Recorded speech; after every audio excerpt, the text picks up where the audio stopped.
On this journey over the last 4 years, my role has been as a business partnership manager and really around the connector between schools and industry is really looking at that there's no one way to do this. Everyone does it in a different way, at a different starting point, but it's about, there's some commonalities that seem to emerge through this, which we'll talk about a little bit later on.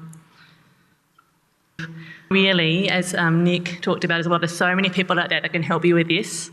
Certainly there's people that can help you connect, look at your parent body. There's people like local councils, there's Regional Development Australias across most of the region, most of South Australia. They have connections to industry.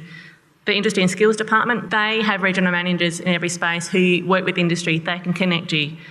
Primary industries in region South Australia, so PIRSA, same thing. They have a regional manager and they work with industry, they can connect you.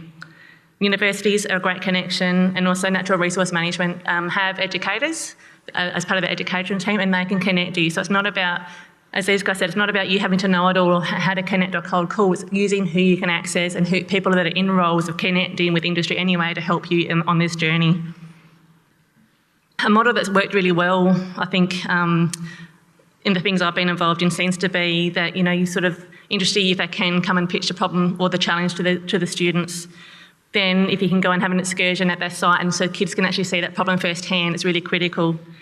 Then halfway through, if industry can come back in and provide some feedback to your students on what their solutions are and where they're at, is really essential in helping students understand feedback and helping them to develop their ideas further.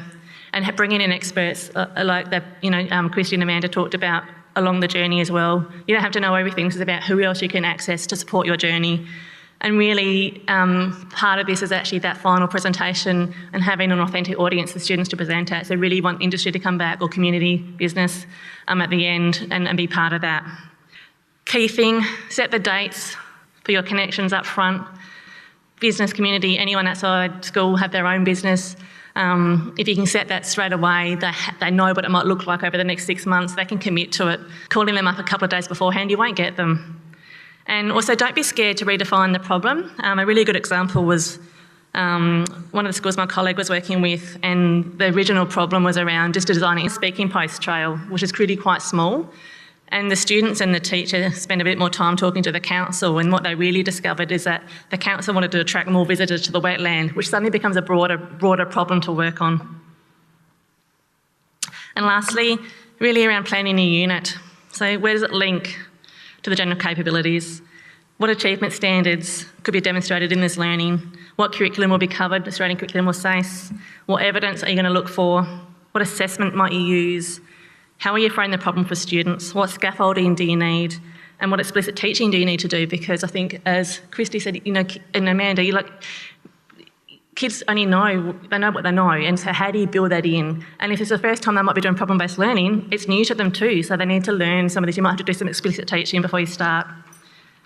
And really around, avoid discussions about the solutions. We all tend to jump to the final product. It's not about that, it's really about the process of the thinking, and quite often, and I think Ben said it well, it's actually not about always the end outcome, it's actually about the process and the thinking behind it. This is my attempt at trying to put all of this on one page as a bit of a takeaway. But really the key things I think are everything's been underpinned by an essential question.